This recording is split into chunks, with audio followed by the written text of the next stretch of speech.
Hello, everyone. My name is Bernadette Smith from Equality Institute, and welcome to 5 Things in 15 Minutes.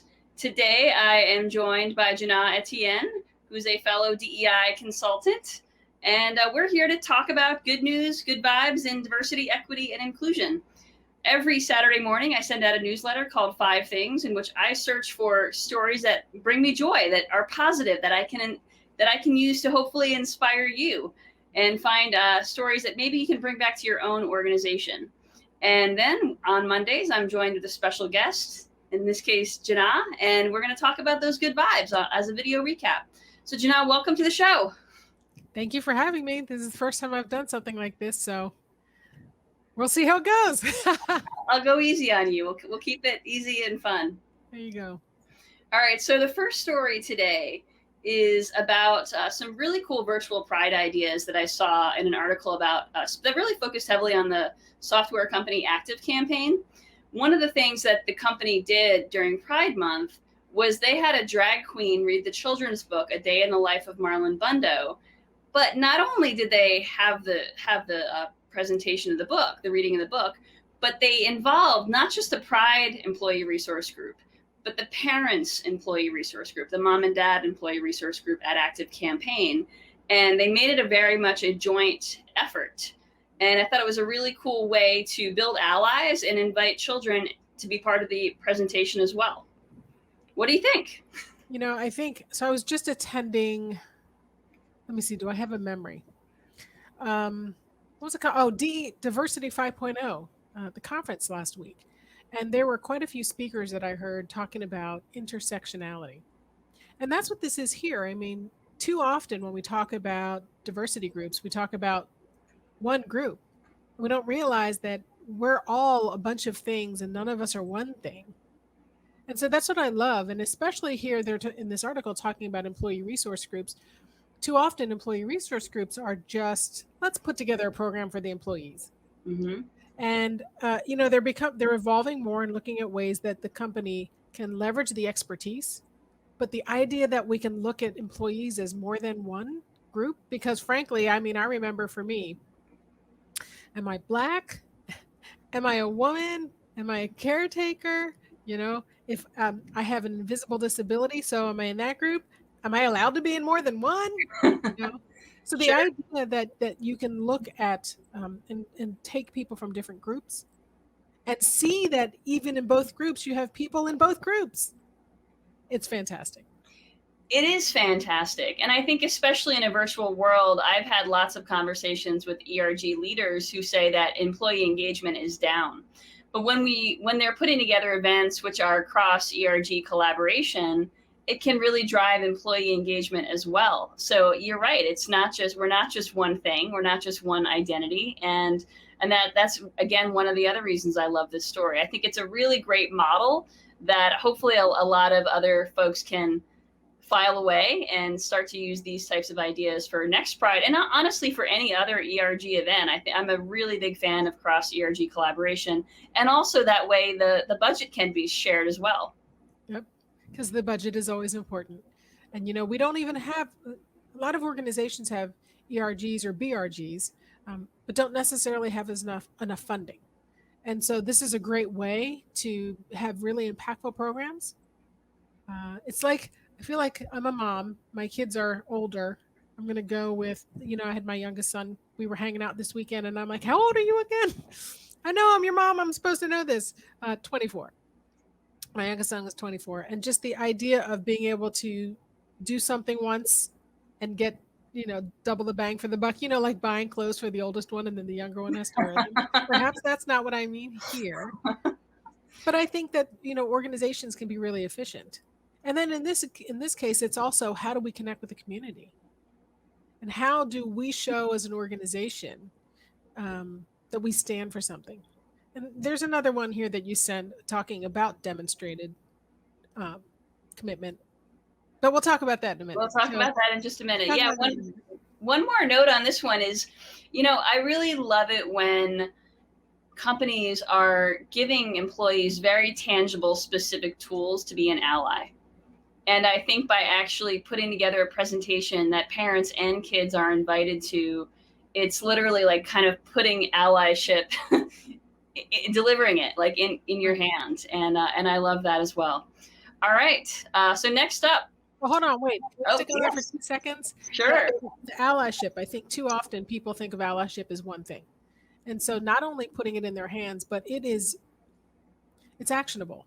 It's doable, and I don't have to study something. I don't have to go look at vocabulary. I can just be, you know. Anyway, so I just wanted to throw that out there. Sure, and well, we can one more thing to add to that, which actually not to that, but I have one more thing to add is this reading was by a drag queen, right? And that becomes a conversation starter between parents and kids as well about what it means to be gender nonconforming, and that there's not just, traditional forms of gender expression. Right. So there's lots of different layers here that I think are super, super cool. And again, I hope other companies are inspired by this, by Active Campaign. We could just talk about this one thing forever, but I'll stop because I had another thought, but I'll stop. All right. So next up is L'Oreal USA. So L'Oreal USA became the first company in the world to achieve certification of pay equity across gender, race, ethnicity, age, ability, and LGBTQ identity. And they had it certified by a third-party auditing company. And I want to mention that the interesting thing about this is that this is not just something that started recently. They began this journey in 2011, so 10 years ago. So I feel like they were really ahead of the curve on this, even before Salesforce, which was ahead of the curve on this. So I want to give L'Oreal really big props for hitting that goal. And if I understand correctly, they didn't just have somebody come in and say, hey, you guys go do this and tell us what it says. They did the work themselves. And that's really important because some organizations, I'm excited to see this uptick in organizations that are saying, okay, what is this D&I thing? What do we need to do? How does it work? How can we demonstrate that we're at least interested in doing something about it? But then they bring in outside consultants, do the work, and then the consultants say to the companies, here's what it means. So the fact that they are doing the work themselves, that is knowledge, that you can't unlearn, you can't unring a bell. And it is powerful because it then infuses into other things. So I absolutely agree. Yes, because it's something we know that pay equity is something which requires an awful lot of intention. It's a really long process, or it can be, especially for companies as established as L'Oreal USA. It takes a long time to sort of make up for the years of inequity. Right. So yeah, it's really impressive. And I did not know that until recently, until last week, that it was the first company in the world to achieve that goal. I didn't know that either. But what's really powerful about this, especially, for me, I'm African American, at least that's what I look like. and okay, so I am, but I'm biracial. But you see here the gap, it says that right here, gap is worse for women of color. And I know that as a woman, and then as a woman of color, being seen is powerful. And doing this work, you're not just seeing me and saying you're seeing me. You're seeing me and saying we value you. And this doesn't mean we're undervaluing someone else. It means we are recognizing that there's more value that we've been acknowledging, because pay is a simple measure of value. It's not the only one, but it's a very simple and clear one that resonates with most employees. And we've seen other companies achieve pay equity on the basis of gender or even on the basis of race, but not across all of these different identities, which I think speaks to your discussion of intersectionality that you mentioned earlier. And of course, women of color are definitely have far fewer advantages and privileges than other folks. So it has it can have a really huge ripple effect. Right. That can hopefully, at least in some small way, reduce the racial wealth gap. I'd agree. All right, next up is the talking about the abortion law in Texas, which just became law last week or the week before, and it's the strictest, most archaic law in the US. Most companies said and did absolutely nothing about this, but a few companies did speak up. Match and Bumble created relief funds to help people affected by the law, and Uber and Lyft are covering all legal costs for drivers who could get sued for driving a customer to an abortion clinic. Now, the law actually does have a punitive part of it that can, where anyone who is sort of aiding and abetting an abortion can get arrested as well. So I appreciate that these are among the few companies that are speaking up, because it's really it's a disgrace otherwise. And I hopefully in the weeks to come we'll see more discussion of this. But at least there are a few companies doing something. So I'm over here panically, I mean, like frantically trying to find an article that I read on this, a different article this morning about other things that companies are starting to do, because you're right, this is ridiculous. And the fact that companies haven't spoken up in a way that says this is unacceptable is, it's troubling, but it also tells us a lot. You know, a lot of us, our companies and our employers say we're committed to diversity and inclusion, and then the silence is deafening in some cases. So this is one of those examples, but I'm excited to hear that there are some companies doing something about it. I wish I could find that article, because there are other companies that are now saying, if you want to relocate, we will pay That's for you and your families. If you are getting, it was Match, Bumble, and there were a couple other ones that I read about today that I'm happy to see that more companies are doing this. A lot of companies are, though, are not telling externally people that they're doing this. They're telling their employees, and the reason we know about it is the employees are saying, hey, this is what my employer is doing, as opposed to the company saying, we don't stand for this and here's what we're doing about it. right. Well, Salesforce is a company that's paying for relocation expenses, which I will talk about in next week's show and next week's newsletter. Right, But right. yes, it's this the start of something. I mean, the abortion law sort of came into effect in a very sneaky, underhanded way. So I'm sure some companies are taking a little bit of time to figure stuff out, figure out how to respond. Right. But that's no excuse. I'm making an excuse for them, but there's really no excuse. Well, but there are two things there. Number one of the dangerous things is this is the setting up of an entire series of dominoes in other states around the country. Right. And so companies have an opportunity to get ahead of this. Because if, in fact, this type of policy tends to, well, we know there are going to be some legal challenges. Setting that aside, there, there is going to be no excuse for the next company in another state, should this happen, to not be at the ready to say something. And then the other thing is, in employees, we have a voice. You know, we talk about I have the right, equal right, you know, I have freedoms and all of that. Absolutely, you have freedom to go work for another company. And so even if companies aren't necessarily standing up, employees, we're starting to see are doing that. There was another article about somebody, I think actually I think it was the same article, that said they took a job with one of these companies. They were planning to relocate, and now they have no plans to relocate at all. And so that means that companies might find it difficult to recruit people. So, Absolutely. You're absolutely right. And you're so anyone who's watching this from a company that could see this coming down the pike in your state in the future, a state where you're headquartered, probably one of the southern states, get ready.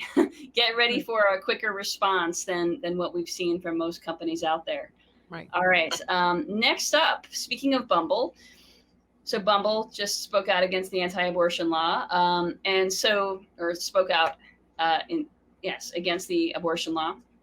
They also recently unveiled a fantastic employee leave policy. Now, this policy is very specific. It allows, among other things, 20 days paid time off for victims of domestic violence and 15 days paid time off for grief. And, you know, there are other things as well, but I think those two specific things are really notable call outs that we don't always see in employee benefits packages. And I want to acknowledge that, because they're, the standards for employee benefits are getting really high right now, and that's a great best in class benefit.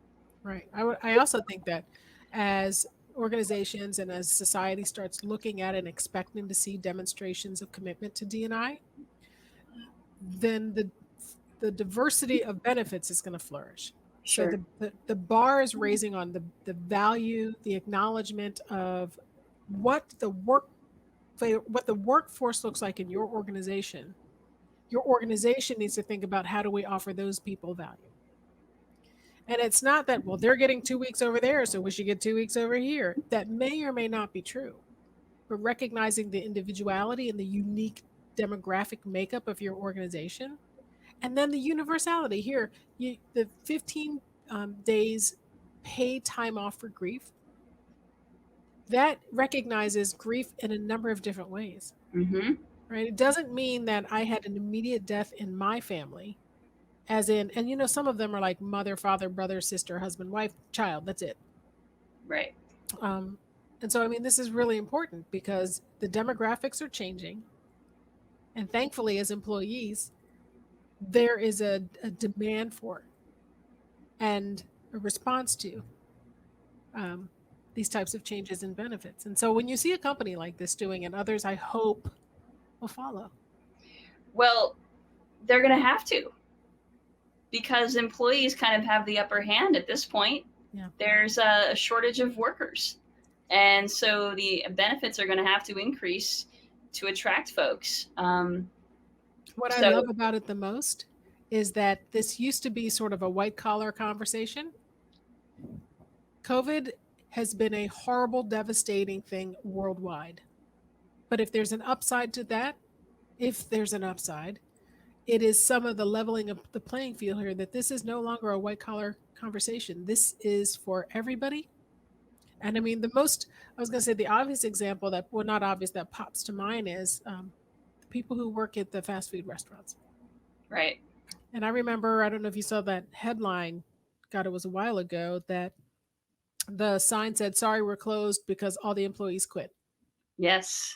And I'm like, that's when you get the attention of the business owners. And then the business owners say, wow, we need to be offering some value.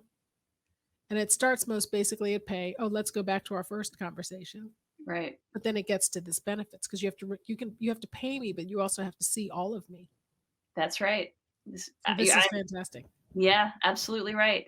All right, the last story of the day also comes back to pay, and it's about equal match fees. So it's not just about paying equal wages, but also about payment in terms of prize money. So in this case, the Irish Football Association is now paying men and women football players, soccer players, for those of us here in the US, equal pay, which required the men, and the men did this so voluntarily, to take a pay cut. There was previously a £2,000 or €2,000 disparity, which is, it's unbelievable. So we're seeing allyship on behalf of the men, and we're also seeing the association itself actually, balancing things out. So kind of a win-win on both sides, and really it's about time. Yeah, it's about time. And I think that this is one of those dominoes that we hope is setting up in a good way. We were talking about some difficult dominoes a minute ago, but this is important. And we saw this happening in the US with the women's team, the women's national team. And so I'm happy to see this, because pay equity important. It's particularly difficult for women. And I saw a headline this morning. I don't remember what game it was, but the first African American referee in the NFL. She reffed a game this past weekend. She's Black, I believe, if I remember correctly. So parity, equality, equity in sports. And so hats off, kudos to Ireland, because there's no excuse for the other organizations. There's no excuse for the other countries or teams when it's clearly possible. Exactly. So that we're going to start seeing the dominoes fall, I think, in lots of ways. So there's going to be an increasing amount of good news to come and share in my newsletter and on the show. So thank you all for joining us. Jina, thank you so much for being an awesome guest. It's been really fun talking to you today. If you don't already receive the 5 Things newsletter, you can subscribe at theequalityinstitute.com/join. You'll get some good news in your inbox every Saturday morning, and then you can join me and a special guest on Mondays for the video recap. Thank you, everyone. Thank you so much, Jina. Have a great week. Take care. Bye.